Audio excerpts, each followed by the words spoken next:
Hello and welcome back to the Eager Entrepreneur Podcast. I'm your girl, Candice Mays. Thanks so much for joining us today and listening in. I have a special guest with me Well, today. His name is Holland Hamilton. Holland, thank you so much for joining us. thanks for having me on the show. I got a quick question though for you.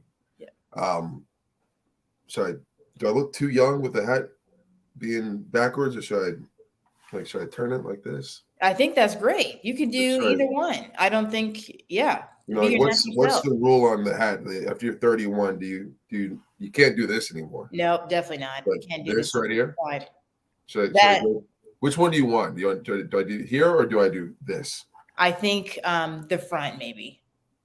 So this way. Yes, great. You're saying I look too old to be having my hat backwards.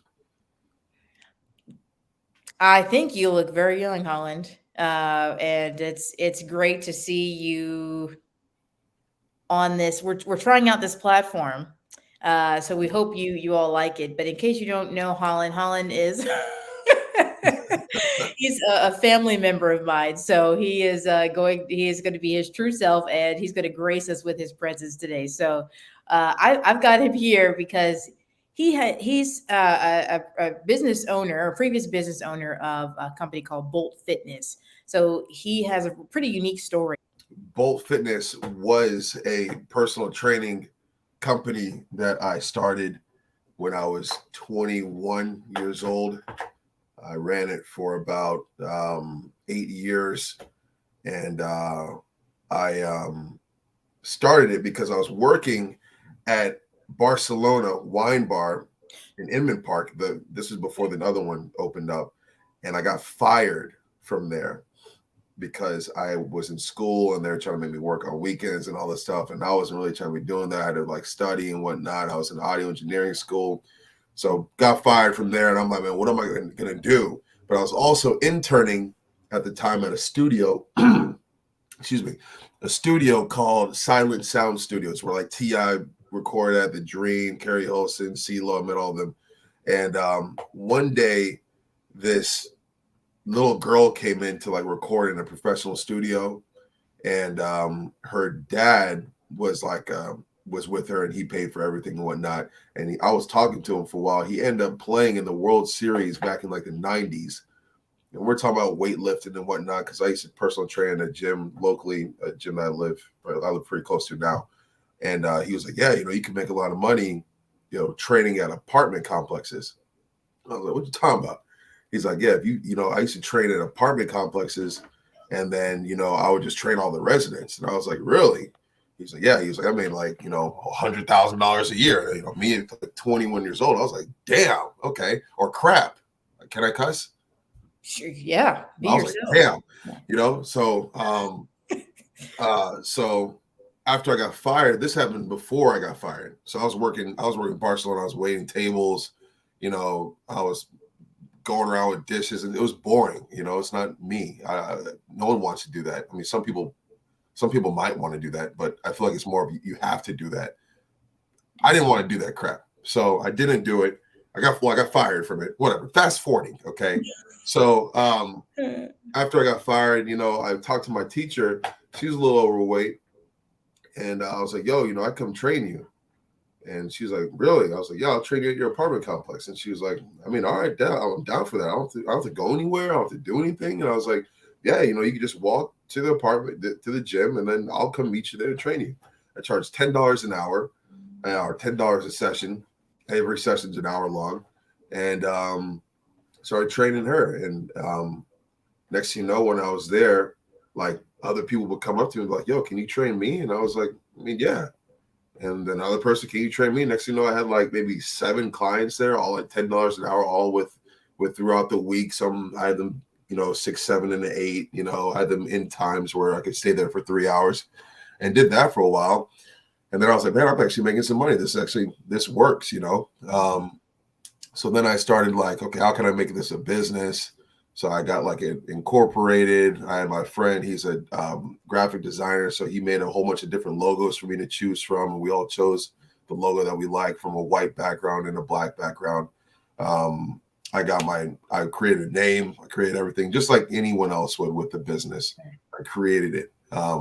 It was my baby. It had business cards. And the first business card that I had was hilarious because it was like me from my bodybuilding show, like flexing and stuff. And my wife hated it because I would have to hand that out to women and whatnot. But it did work.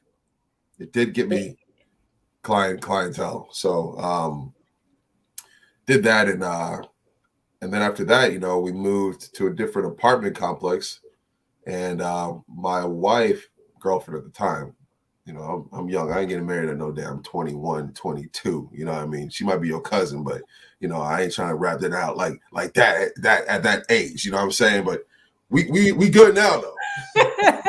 We good. Happily married, absolutely. But yeah, girlfriend at the time, now wife. She would have to drive to MARTA to go to school. Yeah, she was still in school, so she took MARTA to school every day. And I was still doing the personal training thing, but I was also working at Delta Airlines as a baggage handler. So I was doing both. And she was like, man, every time I drive to MARTA, I pass by this like badass gym in this like huge apartment complex. And I was like, really? And she's like, yeah, it's like nice. It's got like treadmills and it's like windows. It's like nice, I was like, okay. So I created this whole little binder folder thing. I created like a flyer, a whole package that showed what I did, what I offered. I created an entire selling point of what makes me value or what makes me valuable, what makes me be able to provide solutions for your business as a personal trainer. What was in that was that since I'm training at your apartment complex, because I was training at the apartment complex before, but I was just sort of sneaking in through the clients. They would just let me in and I would just go to the gym. But the leasing office knew nothing about me. And I wanted to find a way to be able to be incorporated within the entire property managing company where I'm allowed, I have my own key. So I put together this package and I said, one thing I could do is, one, your residents don't have to leave their house. Two, you guys are able to offer an on-site personal trainer and look at me as a amenity. I feel like I can't say that word right. Amenity, or is it amenity? Amenity. Yep. Amenity, right? Yeah.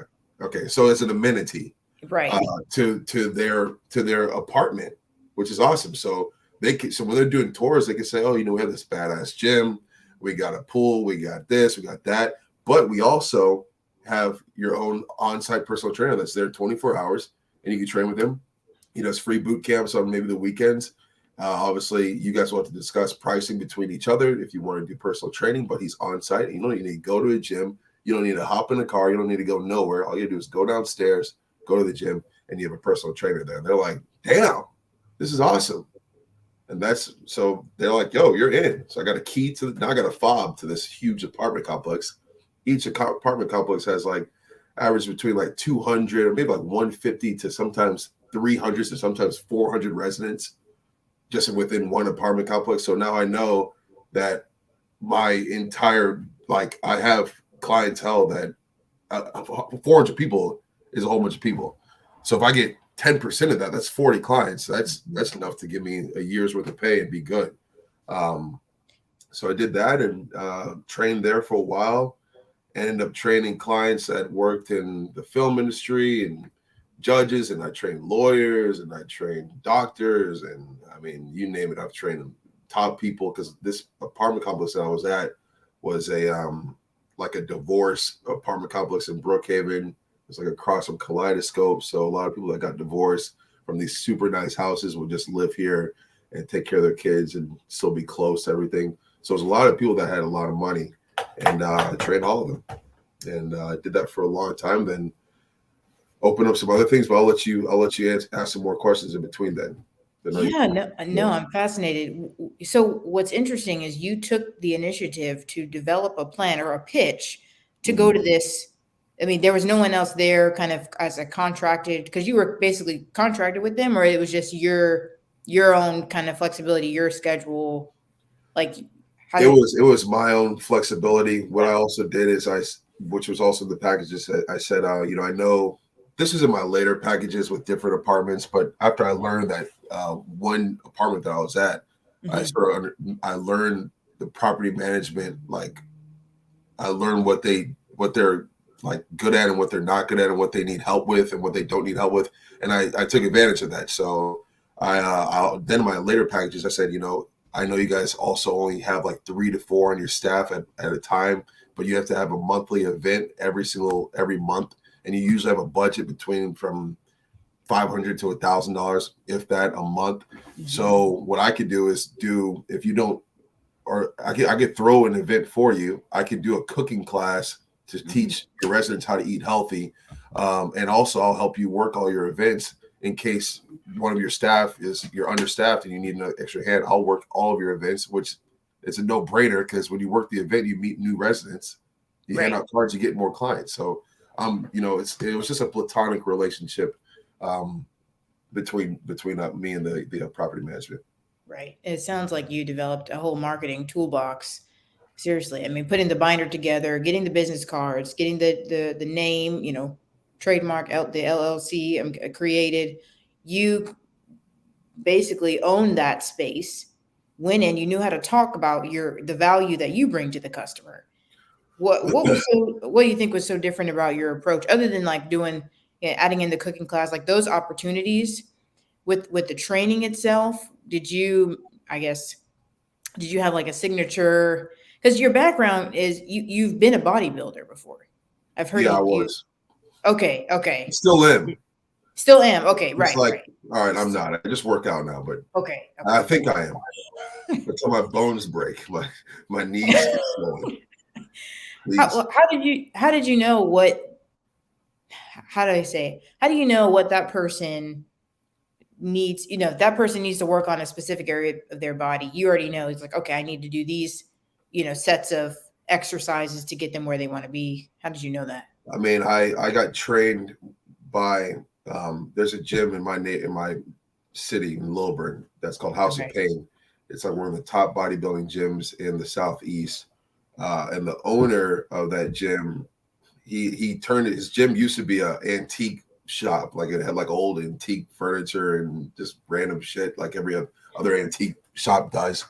Um, and we all worked out at the same gym. It was called Fitness 19, and he would train me. Like all my friends from high school, we go and we just train with this guy named Steve Payne. And so I would train with him every day, and we train. He just taught me every single thing I knew and needed to know about working out. And I was like addicted to it. I would go like 5-6 days a week. I would go before. I would wake up at like 4 in the morning and go to the gym at 5 and work out, and then go to school all day, and then come back and go back to the gym. Um, Oh man. and Okay. I did that for a long time, and I learned a lot. And it's just something that it's easy to learn from, or I Right. guess this is like a thing that I could learn easily with. It's not like science or like physics or something. It's Right. boring. So I just sort of retained all that information pretty well. And later on, when he opened his gym, I helped him sort of open it for him. We brought weights and stuff from Parkview and put it in his gym, and moved the beds out and put everywhere else. And we sort of opened this gym for him. And like 2 years after that, he hired me and I became a trainer there. So then he just kept teaching me, Oh, and I got my experience with training and having him sort of being like, yo, do this, do that. And he also taught me sell points and ways to get clients, and what you do after you lose a client, mm, which is also really important too, because one thing that he did teach me was, like, I lost a client one time and I was like, damn, like, I don't know why they left. Like I was doing everything right. They're getting results. Like I just, and you get like, real like self-conscious, and that will happen with any business that you're in because everyone's got clients. And right. he was like, you know what? You never know what a client's going to go through. You don't know if they're broke. You don't know if they're dealing with some shit with their family. You don't know what they're dealing with. And he was like, 90% of the time, it's usually just them, and 10% of the time, it's you. And if you're as good looking as me and do a damn good job like I do, that 10% isn't even there. So it's 100% of the time, it's on that person. um, so he said that, and I was like, damn, that's a good way to like look at it. He was like, whenever I lose a client, that's what he said. He goes, whenever I lose a client, he goes, that means I'm gonna get 2 more. We had 2 more. I was like, okay. And he was like, why? So he lost a client one day, boom, 2 more, sign up. So I just sort of got that same mentality of like, whenever I lose a client, boom, 2 more. And it's crazy how that is. If you keep that mindset, 2 more clients every time. Mhm. Boom, boom, 2 more. You're doubling your worth every single time. And you just like, it's just like, I just swipe it right off of me. Right. Right. So that's sort of how I got built up. And then also with certifications and stuff like that, and just doing shows and whatnot. Like, I mean, I have a huge library of exercises and techniques. Just it's just embedded in my brain. I don't even really need to like look up stuff. I see. No, that's incredible, Holland. I didn't know I'm those a things. So, genius, Candace. I'm a yeah, you're genius. basically. I'm like a black Elon Musk in the gym. Claim it now. That's right. Yeah, What? I ask Katrina. Katrina gonna be watching this. She knows. Yeah. Katrina, you gained 14 pounds in a month. That's another one of my That was cousins. what she was going for. That's not like Right. I'm like, wait, 14 pounds gained? She was trying to gain weight.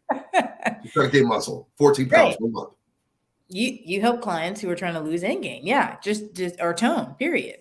Exactly. So you're doing this. You're doing this training.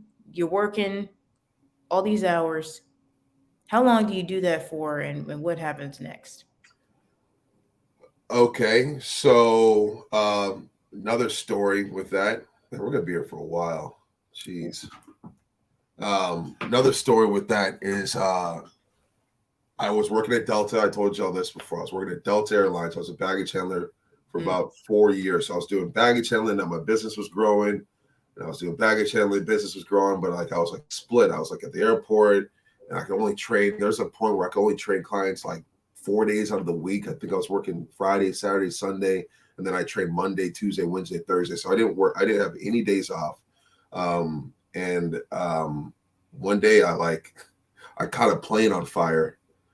Like, this is a true story. Oh So my I caught a God. plane on fire. It's a long story. Wasn't really my fault. Whatever. But the plane did catch on fire.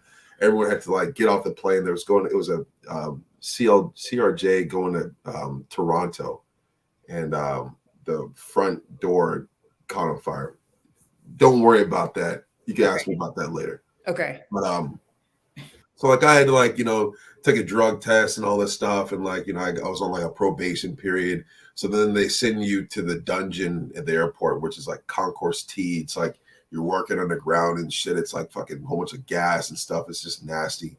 And I was there, and I'm like, I'm only making $12 an hour, but now with my business, I went from $10 a session to like at this time was like 35 now this session. So I was making $35 an hour training, and I'm like, but I had free flights, so I'm like, and my parents flew free, my wife flew free, so I'm like, sort of like obligated to do this. And one day I ran into like the GM, and we were talking about it, and he was like, "Yo," he's like, "What do you do?" He's like, "Because you don't just you're part time here, you have to do something else." I was like, "I own my own business and whatnot," and I was telling him all about it, and he was like, "Bro, you need to quit." He was like, he was like, "You could be way more successful." He's like, "You ain't gonna go nowhere doing this." And he's like, you could climb the ladder, but he was like, someone like yourself, he's like, "You're smart, man." He's like, you got gumption, you got drive. And he was like, "You need to just go with your business, do that." He was like, "Put your 2 weeks notice in." And I was like, which I don't know if he was saying that because I caught a plane on fire, but at the time it seemed like a good idea. And I was like, I really thought about it. I was like, all right, I'm gonna do that. And I put my 2 weeks notice in, and I left the airport. And while I was leaving the airport, I was on Concourse T, which Concourse T is where you sort of like get all your stuff dropped off. Like it's like right at the front of the airport. So I'll go to get on the bus to go to the parking lot. And I'm seeing like all these people, like a whole bunch of people, like, like unloading their bags, like jumping out of Mercedes, and whatnot, and riding around in BMWs. And like, I'm like, all these people are flying. And I'm out here busting my ass, throwing bags for $10 or $12 an hour to fly for free on a standby list. Like, these people just get on and just fly. Like, they don't have to throw bags. Like, what do they do? Mm-hmm. They're flying more than I am. I was like, I don't need this airport's job no more. I could fly without it. And so I quit and I went full time with my business. So answering your question, how long I was working, I then went from 35 to now I'm at 45 to $55 an hour. And I had a client, like Mondays would be 5 a.m., 6 a.m., 7, 8, 9, 10, 11, 12. I might have a 1, might not. and that's where I could take like a little break. But sometimes I'd have a one, I'd have a 2, 3, 4, 5, 6, 7, and an 8 o'clock. And I wouldn't get home. I wouldn't get off till 9 p.m. I would start at 5 a.m. and literally be there till 9 p.m. Now, so Right. every Monday and Wednesday, Tuesdays and Thursdays would have been from like usually like 8 a.m., like 8, 9, 10, 11. Then I had like a 3, 4, 5, 6, and 7. Mm-hmm. And then on Fridays it would be like I'd have like 4 clients on Fridays. So the And hustle is real. I might, yeah, 4. So like I mean I was working like 12, 12, let's say 12, 12, and then let's say 9 or 10 to 10. So I was working close to 40, 48, 46 hours, Mm-hmm. making $45 to $55 an hour. Yeah. Pretty good money at this time. Now I was like 24, 23, 24. I was making a Right. lot of money. And that's how my day was. Right. Yeah. It was awesome though, because every hour is a different person. Yeah. And that's just only helped my knowledge of sales even more, and just getting to know and be able to relate and converse with people from all different spectrums. But I mean, of course, and as a business owner, you're wearing all the hats, literally. So, marketing, sales, and it seems like, I mean, I know your strength is in networking. You And can. I'm wearing them all front ways because I know you obviously don't like them the opposite way. I don't mind it. You And said for you those you said listening, you didn't like it though. I really don't mind it. So Uh, you like this. This is cool to you? that's cool. You do you, and that's all I preach. All right, well So then keep it this way then. yeah, keep it that way. Be comfortable. You sure you like it more this way though? This is great. Yeah, just keep it there. I Whatever. think what is interesting. So See my you, point. oh I man, don't like it that way. It's back here. this hat is giving him. I'm like Uh, Ray J on that show. Remember Ray J with yeah, no, the hat was great. like this, and then the next scene it was like that, and the next scene it was flipped this way. It's You not. don't It know what wasn't I'm talking right. about. It wasn't right. That Um, was, yeah, whatever. you. Keep going. Jesus Christ. So you. So do you still do both fitness? Is it still part of your everyday life, or have you kind of No, let go? Yeah. I got burned out, which I when you're working 12 hours, I mean, literally there are so many days where Monday and Wednesday where I literally had like 5 minutes to eat, like. And the only way I could do that was I would finish a client early and be like, hey, like, oh, well, good workout. You know what? You did everything today. You're good to go. When really I didn't care. Like I could have kept making them work, but I was Yeah. just so hungry. So I'm like, 10 minutes early, you're good. And they would leave and I would book it across the street to Savvy and get a sandwich, come back, scarf it down, and then text my next client, say, hey, I'm gonna be 5 minutes late. And Oh then my so I got gosh. 15 minutes to like eat food, and then it's right back into just working. Um, so what was the question again? No, like that's why, like you don't do it anymore, and that's why. Oh That's yeah. Well, so I just got burned out. yeah. I wasn't even working out. It's like a janitor, they clean all day long. They get home, their house is like shit because they don't want to clean anymore. Mm-hmm. It's the same thing. Like I would get home and be like, man, I ain't working out. I ain't lifting no weights. I've been doing that all day, squats all day, and Yes. picking up dumbbells and spotting, and just like, Right. gee, I can't. Then you're sort of thinking like, what's my which might go into one of your later questions, so maybe I won't answer, but like, what's my scalability? Mm. How much can I branch out and do things like that, and which I know we'll probably go into later with other stories, but I got burned out, and I had an opportunity from a client that I trained to get into the film industry, and with my music background, I wanted to do boom mopping and use my degree. And they're like, well, we'll get you into construction. You'll be working on this movie called Black Panther. And I was like, I don't know what the hell Black Panther is, but I'm down. I don't know what the hell it is. It's Marvel, but okay. Did not know what Black Panther was, and started working on that, and then got into the film industry and had a couple of employees take all over my the clients that I had, and Yeah. sort of got out.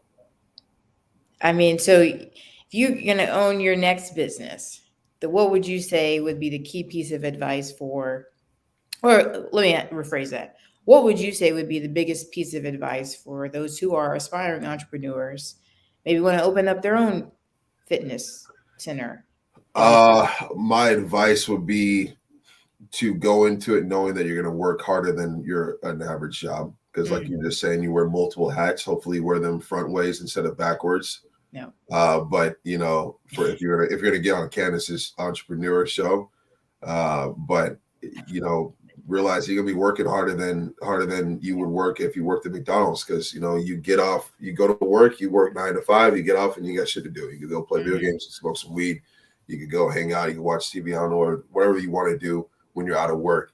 But when you own your own business, you have to constantly be thinking, like you're saying, you're working it Mhm. and you're doing the marketing for it. Then you got to handle all your taxes and like accounting of your company, especially if you're buying product and doing a commerce Right. type of job where you how much money am I making off of each item. Mine was a what's it called, like a person, there's a name for that, I can't think of it. It's I know what you're talking. Right. yeah, but it wasn't like a selling something. It's a service. Mine was a service business, so it was a little bit easier to know how much money you're making. But that you got to think about, and then you got to live your whole life too. So there's Right. a lot of things you got to juggle, and you got to realize that you got to be putting in work. You can't just be sleeping. And then another thing too is you don't have a boss. So Mm. like you are your own boss, which everyone's like, man, I want to be my own boss. It's like, cool, be your own boss, but just know when you are your own boss, you got to be the person that wakes your ass up out of bed when you don't want to, and you got to be the person that keeps working when you want to stop. Right. And a lot of people love the idea, and they see the final, like they see the peak of the mountain, but they don't see all the shit you got to do to get there.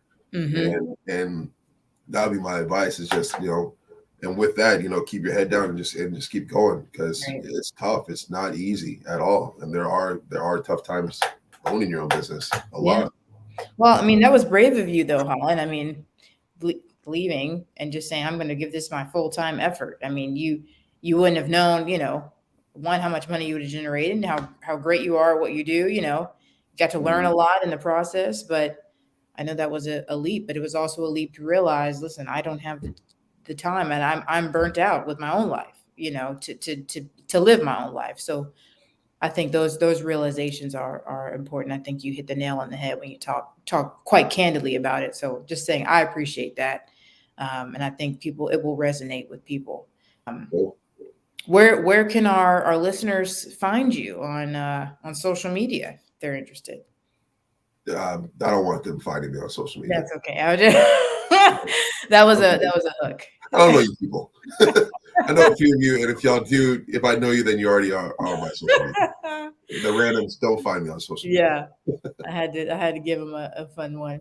Cool. But no, we appreciate you, Holland, for jumping on. We might have to do like a part two, and see how things are tracking on your end. But it's Yeah. been great having you here, and we appreciate you. And anything else you want to let the listeners know? Um. I don't know. I feel like we might need to do a part two because there's more about entrepreneurship and some crazy stories I could tell you Yeah. within my business mistakes I made. I didn't get to talk about employees or managing employees or scalability at all. We Okay. could probably say that for another one, but that is another big thing that I think entrepreneurs could definitely, or people looking to be into entrepreneurship, will Right. learn from, because that is, once you become successful with yourself, then your next step is going to be employees and managing and scalability of your own business. And that's what sort of put the brakes on my business. But that's another topic. No, I think we need to have you back and have those topics and really shed light on them. So I agree. Scalability, getting employees, what that process looks like, what you can learn from it, hands down. Can I No, wear like something else next time? Can I wear like a suit, or can I wear like a yeah, floral shirt? I think the suit is great. What about like a floral shirt, like a Floral, shirt? yeah. I Can I think just not have a shirt? Can I just be shirtless? no. Oh, okay. Damn. All We right. are we We keep All our. right, what I do to you? Jeez. I'm approachable to the eager entrepreneur. Okay. I'm gonna try to wear. Wonder what I'm gonna wear next time. Will be. We're excited to have him back, but Holland, the pleasure is all mine, man. Thank you Been for real. being here. And if you guys are listening to us for the first time, thanks again for your time. Please like, subscribe, and catch us wherever you listen to podcasts. We'll see you next time. Bye. Adios.